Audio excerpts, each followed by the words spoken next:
Attachment theory is an evidence-based approach that shows how the bonds we form with our primary caregivers in infancy lay the foundations for the kinds of connections we'll have with others in our adult life. Now, attachment styles are often framed as purely pathological, but this video is going to also talk about how they can be strengths as well.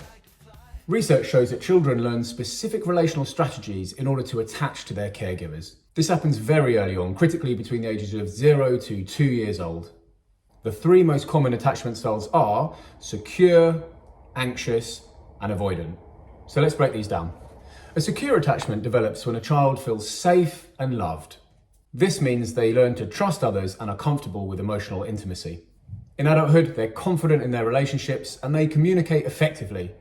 Basically, they're the golden retrievers of relationships, happy and loyal.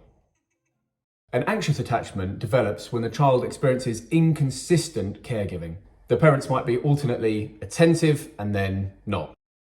And this can lead the child to exaggerate their emotional behaviour in an attempt to get their needs met. In adulthood, they may appear emotionally needy in relationships and fear rejection. On the positive side, they may be highly empathic and attuned to their partner's needs and really willing to kind of repair the relationship after an argument or a rupture.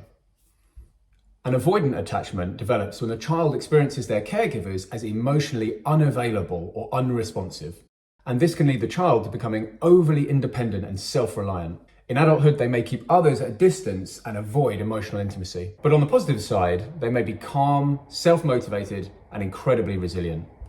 The good news is that attachment styles can change and evolve over time. It's not about trying to rid or cure ourselves of our anxious and avoidant parts, but rather to grow the secure part of our attachment so that we can have more choicefulness in the kinds of relationships that we want to have. Therapy, self-reflection, and healthy relationships can be powerful tools in helping this process, and profound change is really possible.